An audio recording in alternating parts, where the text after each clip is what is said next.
Alright, so today I'm going to talk about basically the endless cycle of self-improvement that so many people put themselves through, and that's basically the cycle that so many failed normies find themselves in, trying to self-improve in some way, and it always inevitably fails, and they slump back into more and more destructive copes, and they'll eventually try again, and it just repeats again and again and again.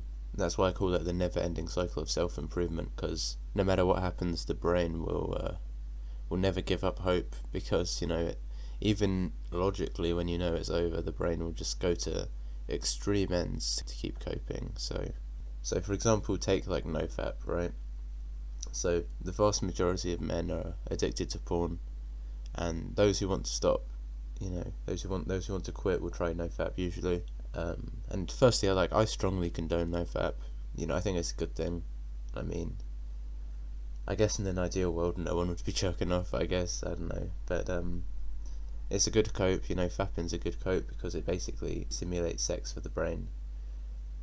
So it's not an easy thing to get over when you think about your most basic biological urges to reproduce, and then you have this thing that basically simulates sex. It's like, of course it's going to be hard to give up because your brain is telling you to do it. What will eventually happen is, and this has happened to me so many times in my life, guys, this has happened to me again and again and again, is I'll get sick of porn and all this shit, and it's like, fuck this, I want to quit.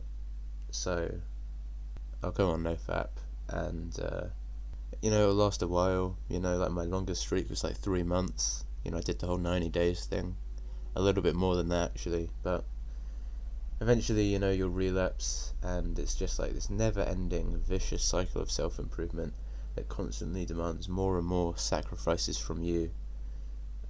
You put in more and more work to some vaguely defined, loosely defined goal, and despite everything you've done to improve, you never feel any better, Like, think about it like this, right?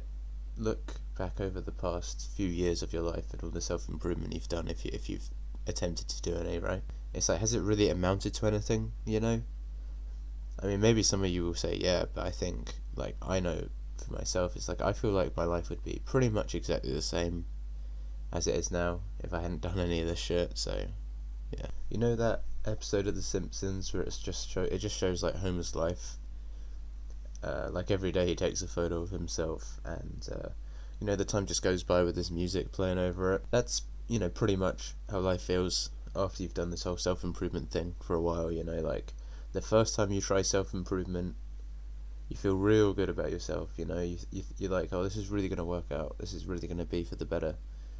And the first few times you do it, it will fail, but you can make little excuses in your head, like just ignore it, and after years and years of the same shit, you just can't ignore it anymore. The same cycle just repeating itself, and you realise that it's over. It's you kind of just watch the days pass by, and that's been pretty much my life for the past few months at least, just thinking about the past years and all the shit that's gone on, thinking of school and shit.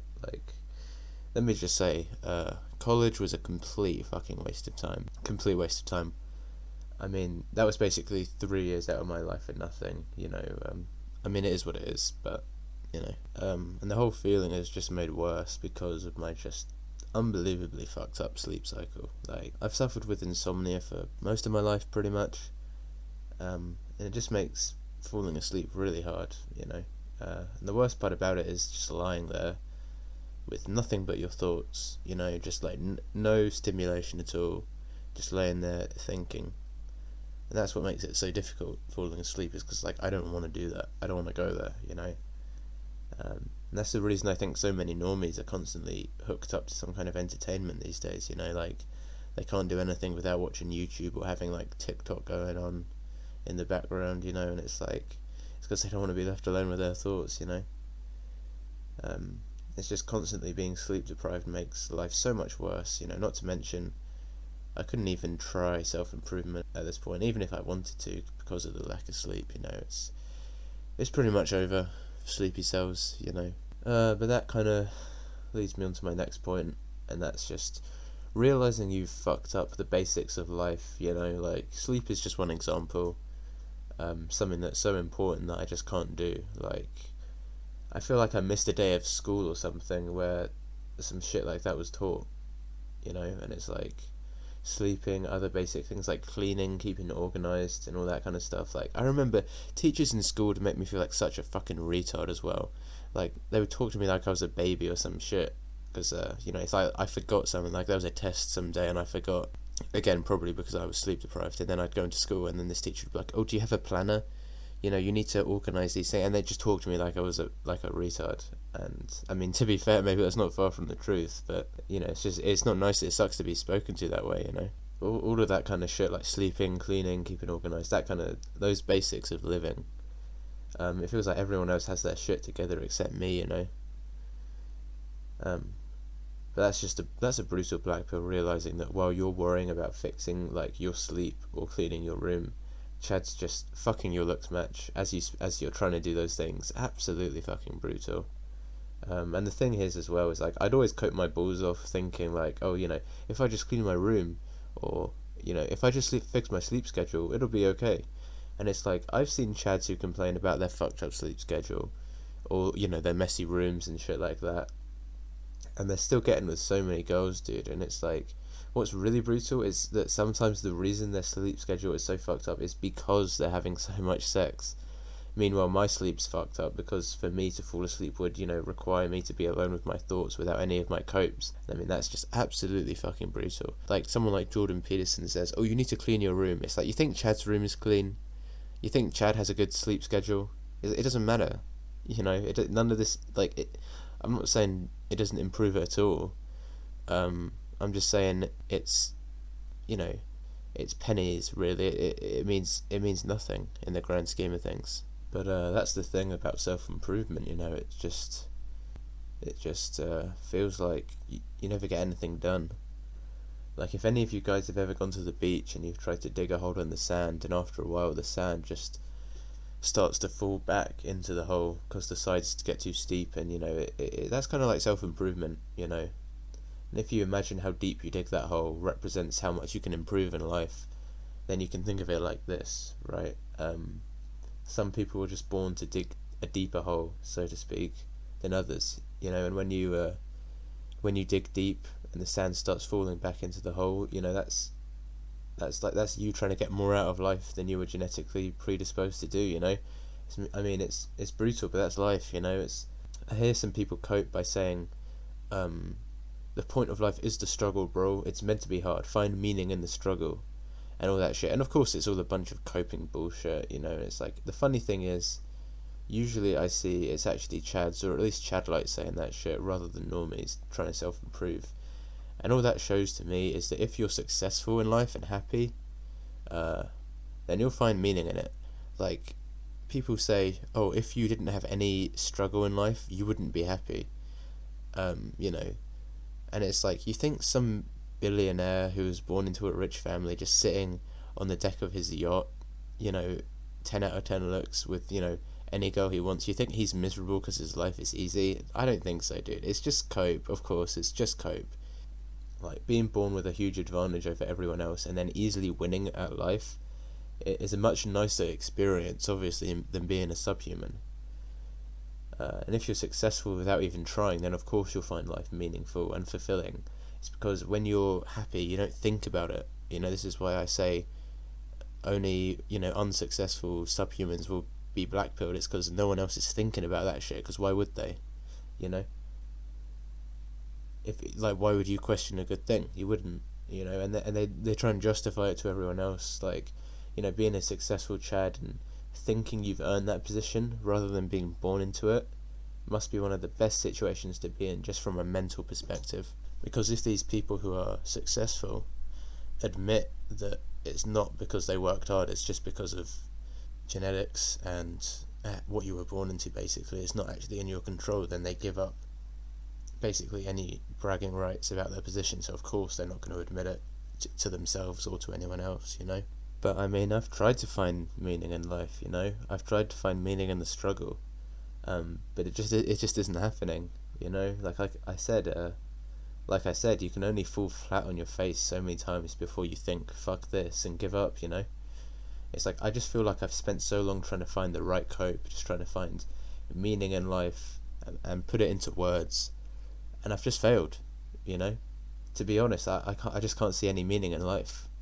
It's like, I guess if by what's the meaning of life people mean what's the point of life, I suppose I'd say it's just to be happy, you know. But the thing is, I haven't been happy one day of my entire fucking life, to be honest, and at this point I've kind of accepted that I never will be.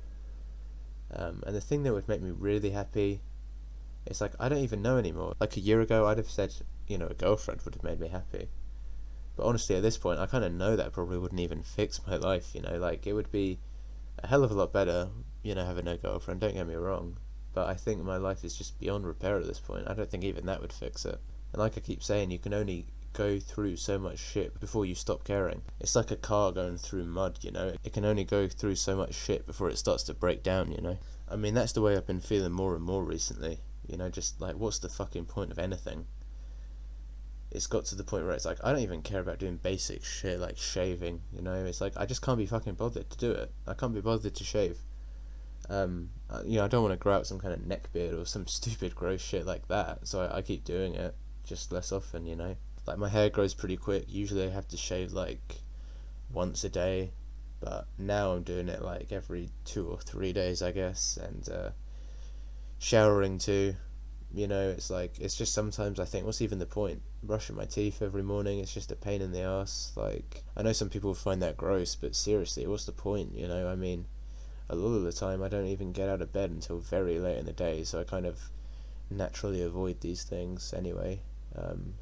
That's one of those what's the point things as well, just staying in bed pretty much all day. It's like I could get up, but to do what? There's no point, just stay in bed.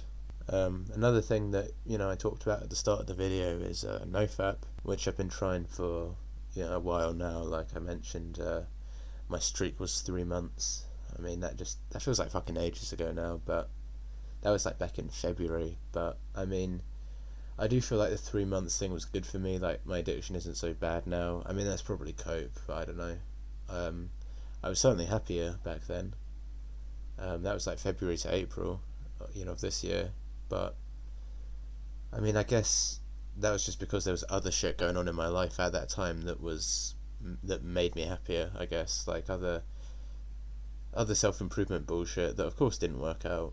But recently I had the idea to turn to an aphrodisiacs to try and help with the whole nofap thing, which are basically like types of food or whatever that make you not horny, pretty much. I don't know how else to say it, but they lower your sex drive, I guess. And I mean, to be honest, I'm not really like a perverted, like horny person, like I'm just lonely, and of course very sexually frustrated, and that's another thing too. So much of this bullshit red pill dating advice you hear is like, be confident, women can sense when you're desperate, they don't like it. And it's like, of course I'm fucking desperate, that doesn't even make any sense to say that. It's like saying to some guy who's dying of thirst in the desert, oh bro, don't you know the rain can sense when you're desperate for water, bro, just don't be desperate, be confident. It's like, it's honestly so fucking stupid. But anyway, these anaphrodisiacs are basically the opposite of aphrodisiacs, so I did some research on them. By research, of course, I mean I just looked at the first thing that came up on Google, and these are some of the things I found. So these are some of the examples. Let me read. I got a list here. Let me read of some of these. I mean, first was red meat, which apparently helps with that. I already eat a lot of beef. I'm not doing that stupid fucking all beef diet that I was doing a while ago, which I talked about, but I still eat a lot of beef, so that's a start. I found some things saying honey wasn't an aphrodisiac, but others saying it wasn't, and others saying it was actually an aphrodisiac, so who fucking knows? I don't know. I don't rely on honey too much, just for that reason, if I'm unsure if it actually helps or not, but I do have it now and then, and usually I have it in like mint tea, and I heard that mint is a good like herb or whatever for nofap, like it acts as an aphrodisiac or whatever, so I started to have mint tea, and I'll put some honey in there just to make it sweeter. Another herb I found, I don't even know if it's a herb, but another thing I found was coriander. I'm pretty sure it's called something different in America, but apparently like monks used to eat that shit to stop themselves from like jerking off or whatever way back in the day, so I haven't actually had any of that yet, like I haven't tried it, but I'll buy some next time I go to the store or whatever, and I'll try it out. Maybe I'll talk about that, I don't know. The last thing I found was licorice, which are like those chewy black sweets that taste like tar, pretty much. I heard somewhere that the reason cornflakes were like invented was because they were made by this guy who like hated masturbation or whatever. So he tried to invent like a food that would be so boring that it would make the people who ate it lose their sexual desire, pretty much. I mean, to me, he just sounds like a proto-incel coping his nuts off, but literally, pretty much. But either way, I'm a bit skeptical about cornflakes having that effect, but I wouldn't be surprised if licorice actually was so disgusting that it made people not want to jerk off. It's like, I hate licorice, but I've been forcing myself to eat it recently, and honestly, it kind of worked, like what I mean is it's so gross that I don't even think about jerking off. Like if I'm like horny, I'll just pop one in my mouth, and it's like, ugh, it like shocks you out of it. As I have it more, I've started to actually get used to its taste to the point where I'm actually kind of starting to like licorice. So much for that, I guess. So I was talking to some people about this shit, and I was telling them about these anaphrodisiacs, and they pointed out apparently there's a lot of estrogen or whatever in these foods. Like some people have said that to me, which isn't too surprising to me because I guess the testosterone hormone is the main thing that makes you horny, I guess. So reducing that would help you out, I assume. I don't know. I'm not a fucking scientist, obviously, I'm just guessing here, but people were apparently concerned about the effect of the estrogen. Like they think I'll get tits or whatever, or I'll become gay or some shit like that. It's like, I'm not really too concerned about becoming gay. I don't think it will have that effect. I mean, that's kind of the point anyway, not to become gay, but to lose sexual attraction to women. And with the whole man boobs thing, it's like, I don't even really care at this point, it's like, even if that did happen, I don't think it's gonna, you'd need to have so much estrogen for that to happen, I guess, but I doubt it'll even happen anyway. But even if it does, it's like, again, who cares, like, one thing I will never let pass my lips is soy, though. Like, I will never in my life consume soy. I mean, like, in another life, my mum could have so easily given me soy as a kid, like all these soy infused products. It's like I could have grown up to be like even more subhuman than I already am. But anyway, when it comes to nofap, I really am sick of watching porn and all that shit. Because it just makes you feel worse, really. So I had a sort of idea. This is probably a pretty weird idea, and I mean, it's pretty weird to be saying this in a video, but I was thinking about escort maxing, and at this point, it might not be such a bad idea. It's like, I've said before, having sex will obviously solve none of my problems. If anything, it will just create more of them. But I don't know, something about it just makes sense. But with escort maxing, it's like the first problem is it costs money. That's the first issue. And since I'm about to move out, I'm not out here trying to spend any more money that I don't absolutely need to.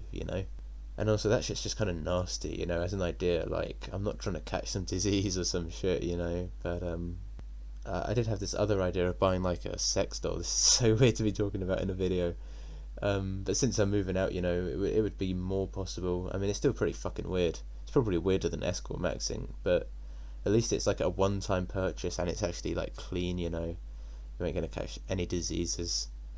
So I don't know, it's not something I'm going to do anytime soon, but I was just thinking about it, because that's all I do. I just think all day, pretty much. I ain't got anything else to do.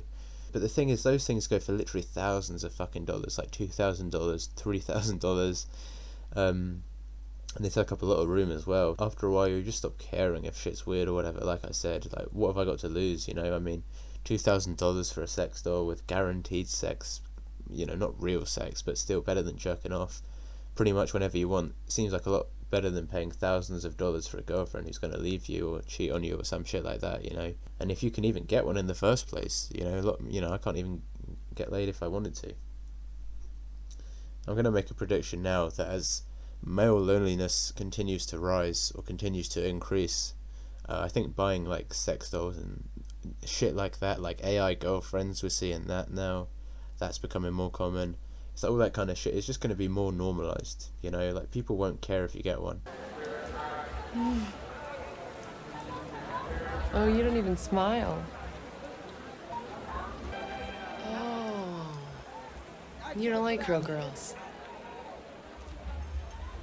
So really, I think I'm just ahead of the curve, But I know some people will be like, just cut out your sexual desires, bro, stop wanting sex. And it's like, that's my ideal, you know, that's like the end goal, is to just have no sexual desire at all. Because it just brings suffering, you know, having a desire that you can't even attempt to fulfill is just going to result in suffering. That is what I'm working towards, but it's easier said than done, you know, because at the end of the day, like I said, it's one of those things you just can't get rid of. It's our most basic instinct as animals to reproduce, so of course it's not something you can just ignore.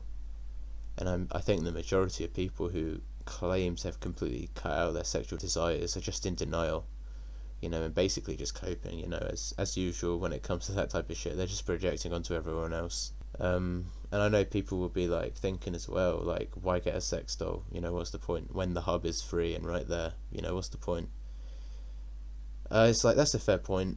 You know, I don't really know. I don't have an answer to it. I think maybe it'll be different. I don't know. Like, no homo. I don't know if it's weird to be talking about this shit. Maybe I've already said too much, but I think the doll would just feel better. You know, like I said, like, fuck it. What have I got? I have nothing to lose, right? What have I got to lose?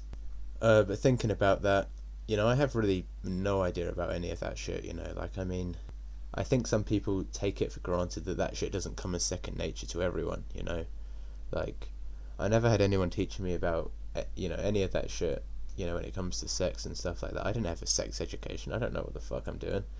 I mean, it's not like the universe will give you instructions on that, or anything in life, you know, it's not like life is a video game and you'll get, like, pointers or whatever if you're doing something wrong. It's the thing is, the only shit I know about sex or any of that kind of stuff comes from porn, and that's the really fucked up thing. But of course, people, you know, in relationships will say, sex isn't everything, bro. A relationship won't make you happy. You have to be happy, you know, when you're single first. And the thing is, when you're in a relationship and having sex on a regular basis, it will change the chemicals in your brain and cloud your judgment. And I would actually argue that the brain is the most logical and truthful when it's depressed, you know, because it's like you have nothing to lose by telling the truth. Like, when people are happy in life, they have more to lose, so they'll act more carefully, they'll take less risks. But when you have nothing to lose, you don't need to be careful. Like, I see all the time in life, people whose lives are going decently well, and they'll basically gaslight themselves into being happy with their mediocre lives. And by extension, you know, they'll gaslight everyone else around them, like in your life. Like, if your life is shit, they'll try and blame you to justify their worldview. And the thing is, you can always tell when these people are full of shit, because they always, without fail, always resort to attacking you as a person instead of actually debunking your argument, like debunking the black pill. Instead of actually arguing against the black pill, they'll just argue or make fun of you as a person. And when someone does that, you know they're just full of shit, and you can just ignore what they're saying, pretty much. Like, if someone wants to debunk the black pill, I'm here for it. I don't like the fact that this is true. I don't want this to be true. But, you know, it's hard for me to see any other way when all I see is people just making fun of us, you know. Like, when someone does that, it shows they've lost all credibility in the argument. Like I was saying, these people's minds are clouded by emotion, so they can't think clearly, or they won't admit, you know, certain brutal truths about the world to themselves. Like, there's no such thing as love among people, really, you know. People don't love each other. Every single human relationship is transactional in some way or another. But of course, these people will virtue signal, and they'll be like, "Oh no, bro, you're just bitter. You don't have life experience or whatever shit." It's, you know, basically they will slightly reword it, but every time it's the same shit I hear. And, you know, they'll just do anything except actually acknowledging your point. You know, it's a waste of time mostly talking to these people. Like, if you're ugly, they'll try and tell you there's no such thing as ugly people. You know, just virtue signaling and shit. Like, I've actually heard people say that there's no such thing as ugly people, and it's like, what? Come on now, don't be lying out here. And that's so invalidating to me, you know. It's like, I get you're trying to be nice, but really it's just a fucking fail, you know, because you're making me feel, and basically any insult, you're making them feel worse, because when you're saying there's no such thing as ugly people, what you're basically telling us is, you know, the situation you're in is 100% your fault. It's not because you're ugly, it's actually because you're a terrible person. And it's like, I don't think that's true for a second, you know. I do not believe that at all. You find genuinely some of the nicest people with the best quote-unquote personalities in the black pill community, and it means nothing because they're ugly, and so they're never going to get any meaningful relationships in the real world, you know. And that's why they turn to this community. So saying that there's no such thing as ugly people is just a fucking fail. But yeah, I guess I'm at the point in life where I wish I could get the same feeling of fulfillment and, you know, satisfaction as people get from relationships and sex, from things like that, you know. I wish I could get that from stuff like breathing, eating, sleeping. Just like if just drinking water and eating like basic food, sleeping, and just sitting there breathing, doing nothing all day was as pleasurable as the things people actually enjoy, then everyone would be happy, And I get the human race would like die out because no one would reproduce. But for someone like me who's never gonna do that anyway, I guess I just wish they'd invent some machine or some shit like that that would do that, that it would find a way to reprogram the brain. I don't know.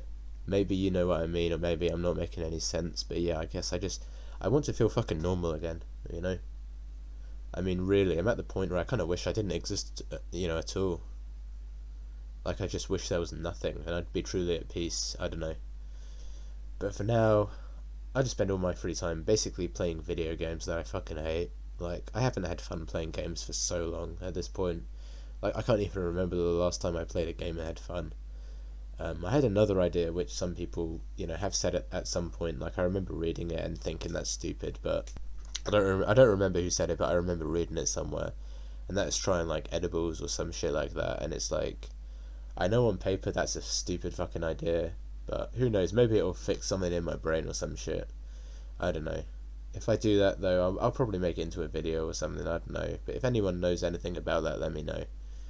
But apart from video games, I just spend my time watching YouTube. Like, I watch, like, a documentary every now and then. Most of it's just the same shit, slop in video form. But I did see this one thing that made me laugh. It's like this, it's this show called, Mountain Monsters, and it's pretty funny. Yeah, I don't know, I have no fucking idea what I'm talking about now. I'm just yapping on, I'm just waffling now, as usual. So, my sleep schedule is fucked, but maybe it'll be fixed soon. Apart from that, this is probably going to be the last video I'm going to be able to make before I move out. I've already recorded some shit to, like, hold the tide for while I'm moving out. I mean, it won't take long anyway, but we'll be back to normal uploads real soon. So yeah, and then when I'm unpacked, I can start making videos again, and I'll make the Fresh Tards Week video, and yeah. Until then, that's pretty much it.